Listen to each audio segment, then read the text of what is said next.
वो बचपन से ही एक फेमस कार रेसर बनना चाहता था, लेकिन एक दिन आज से ठीक 10 साल पहले उसका एक रोड एक्सीडेंट हो गया। उसकी जान तो बच गई, लेकिन उसने उस एक्सीडेंट में अपने दोनों हाथ खो दिए। लेकिन फिर भी उस बंदे ने अपने पैशन को नहीं छोड़ा और उसने सोचा कि वो अपने पैरों से कार को चलाना सीखेगा। उसने अपनी कार को मॉडिफाई किया और अपने पैरों से कार को चलाने की घंटों और दिनों तक प्रैक्टिस करता रहा और एक दिन वो उसमें कामयाब हो गया। और उसके बाद उसने पोलैंड के कार रेसिंग कंपटीशन में पार्टिसिपेट किया और उस रेस को जीत के उसने सबको हैरान कर दिया। उस बंदे का नाम है बार्टोस ओस्टालेविस्की। गाइस, उसके कभी ना हार मानने के जज्बे को मैं सलाम करता हूं।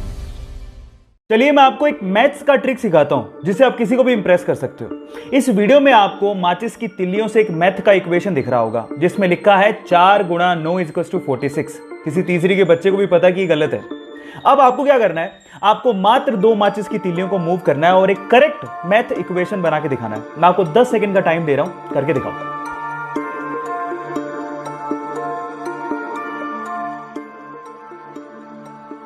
चलिए गाइस, मैं आपको जवाब देता हूं। 2 माचिस की तिल्लियों को कुछ इस तरह से मूव करेंगे, देखिए, और फाइनली ये करेक्ट हो गया। That is 5 × 9 = 45। ये मैथ्स का पजल आपको कैसा लगा और आप किसको इंप्रेस करोगे, चैट सेक्शन में लिखना मत भूलिएगा।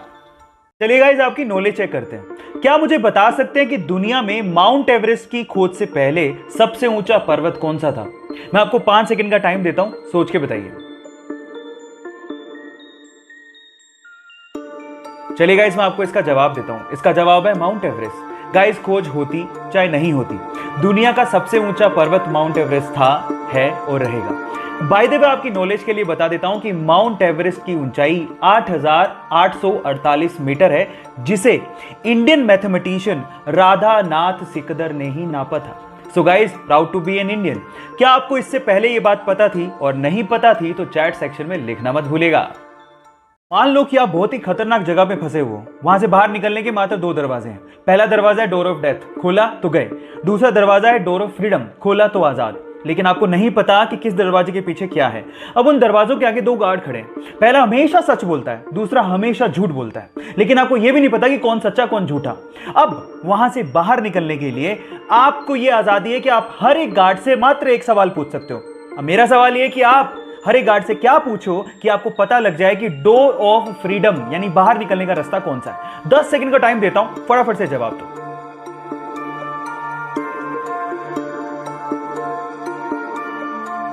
तो चलिए गाइस, मैं आपको जवाब देता हूं। आप ये सवाल पूछोगे हर एक गार्ड से कि अगर मैं दूसरे गार्ड से पूछूं कि डोर ऑफ फ्रीडम कौन सा है तो वो क्या जवाब देगा। मजे की बात है कि दोनों के दोनों डोर ऑफ डेथ की तरफ इशारा करेंगे और बस उसके जस्ट अपोजिट वाला डोर डोर ऑफ फ्रीडम का है। अगर अभी भी आपको समझ में नहीं आया तो चैट सेक्शन में लिखना, मैं दोबारा बता दूंगा। एक बार गुरु नानक देव जी अपने शिष्यों के साथ एक गांव गए। गांव वालों ने गुरु नानक देव जी और उनके शिष्यों की बहुत ज्यादा सेवा की, लेकिन जाते जाते गुरु नानक देव जी ने उन गांव वालों को आशीर्वाद दिया, गुजर जाओ। उसके बाद गुरु नानक देव जी अपने शिष्यों के साथ दूसरे गांव गए, लेकिन उन गांव वालों ने गुरु नानक देव जी और उनके शिष्यों के साथ बहुत बुरा बर्ताव किया, लेकिन फिर भी गुरु नानक देव जी ने उन्हें आशीर्वाद दिया, बसे रहो। ये देख के एक शिष्य से रहा नहीं गया। उसने गुरु नानक देव जी से कहा कि ये कैसे आशीर्वाद दिया आपने? तो गुरु नानक देव जी ने जवाब दिया कि संसार में अच्छाई का फैलना और बुराई का रुके रहना और ना फैलना इंसानियत के लिए बहुत ज़्यादा ज़रूरी है। इसीलिए जो अच्छे लोग थे उन्हें उजड़ जाने का मैंने आशीर्वाद दिया, ताकि वो बाकी जगहों पे जाके अपनी अच्छाई को फैला सकें। आपको ये स्टोरी कैसे लगी, चैट सेक्शन में लिखना मत भूलिएगा। हे गाइस, एंशिएंट टाइम में यानी पुराने जमाने में हमारे इंटेलेक्चुअल्स को लगता था कि मैथ्स में एक ऐसा कोई सिंबल होना चाहिए विच रिप्रेजेंट्स नथिंग, यानी नथिंग को रिप्रेजेंट करने के लिए भी तो कोई सिंबल होना चाहिए। सो इसी को ध्यान में रखते हुए 5th सेंचुरी में एक इंडियन मैथमेटिशियन आर्यभट्ट ने जीरो को इन्वेंट किया। And let me tell you guys, zero का जो सिंबल दिया गया था वो हमारे पुराने मंदिरों, स्पेशली ग्वालियर के मंदिरों के दीवारों पे खुदा हुआ आप लोगों को दिख सकता है। सो गाइस, अगर आप ये सोचते हैं कि जीरो की इन्वेंशन कोई बड़ी इन्वेंशन नहीं है तो मैं आपको आपकी जानकारी के लिए बता देता हूं, अगर जीरो इन्वेंट नहीं हुआ होता ना तो बाइनरी लैंग्वेज नहीं आती, और बाइनरी लैंग्वेज नहीं आती तो एक कंप्यूटर लैपटॉप कुछ नहीं होते। जब शून्य ना देता भारत तो चांद पे जाना भी मुश्किल था। क्या आपको पहले से बात पता थी? और नहीं पता थी तो चैट सेक्शन में लिखना मत भूलिएगा। गाइस एक मजेदार सा किस्सा सुनाता हूँ। ये बात है सन 1909 की, जब कनाडा ने पहली बार अपने एक शहर में एम्बुलेंस को लॉन्च किया ताकि लोगों की जान को बचाया जा सके।